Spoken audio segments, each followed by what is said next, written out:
அடுத்தப்புறமா என்னன்னு பார்க்கலாம். இப்போ பார்த்தீங்கன்னா, கார்த்திக் வீட்ல அதாவது நம்ப காவேரி சொன்ன மாப்பிள்ளை வீட்லருந்து பொண்ணு பார்க்க வந்திருக்காங்க. பொண்ணு பார்க்கும்போது பார்த்தீங்கன்னா, மாப்பிள்ளை வீட்லயே வந்து பேசிட்டுருக்காங்க.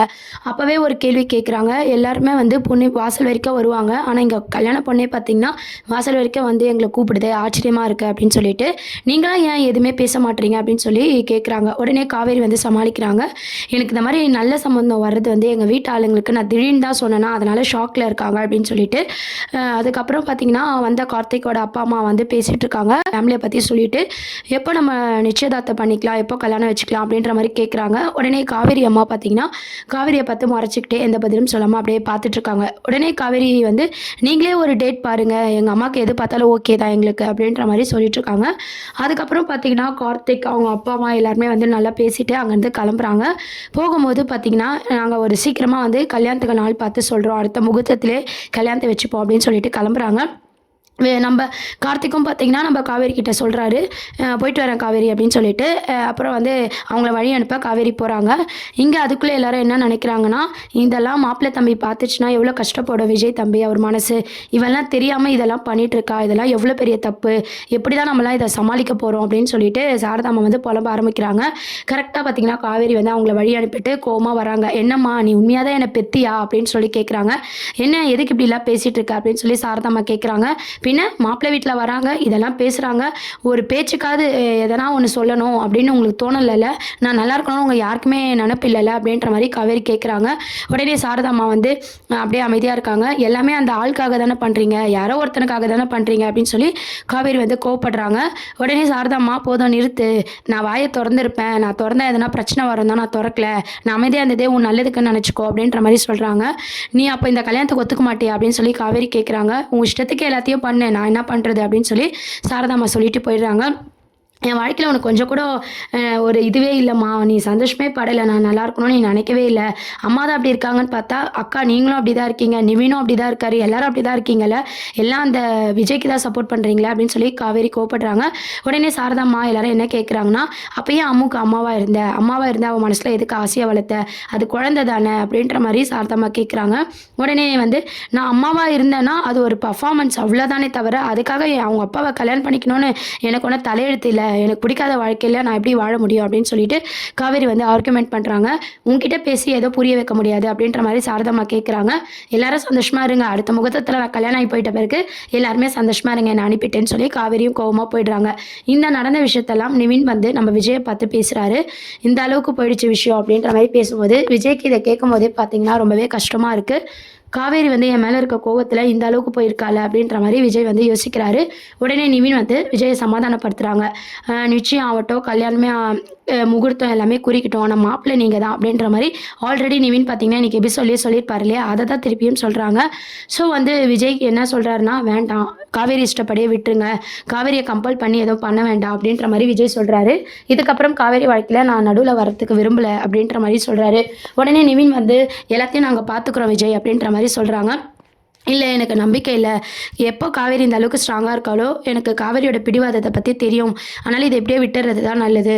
நாங்களும் வந்து அம்முவ வேற ஸ்கூல் சேஞ்ச் பண்ண போறேன். முடிஞ்சா நானும் இந்த ஊர விட்டு போயிடுவேன் அப்படின்ற மாரி விஜய் ஃபீல் பண்ணிட்டு இருக்காங்க. நிவின் வந்து சமாதானப்படுத்துறாரு.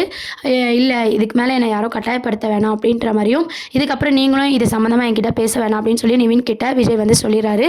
நிவினும் பார்த்தீங்கன்னா ரொம்ப ஃபீல் பண்ணி அங்கேருந்து போறாங்க. போயிட்டு நம்ம சாரதாம்மா, கங்கா, யமுனா, நர்மதா எல்லார்கிட்டயும் விஜய் சொன்ன விஷயத்த வந்து நிவின் வந்து சொல்லி ரொம்பவே எல்லாருமே ஃபீல் பண்ணிட்டு இருக்காங்க. அதுக்கப்புறம் பார்த்தீங்கன்னா விஜய் வந்து அதே யோசிச்சுட்டு இருக்காரு. அந்த டைம் வந்து தாத்தா வந்து என்ன விஜய் என்ன யோசனை அப்படின்னு சொல்லி கேட்கும்போது தாத்தா கிட்ட எல்லா உண்மையும் வந்து விஜய் சொல்கிறாரு. இந்த மாதிரி மாப்பிள்ளை பிடிச்சிருக்கு, பொண்ணு பார்த்தாங்க, நிச்சயம் கல்யாணம் ஆக போகுது காவேரிக்குன்னு சொல்லிட்டு.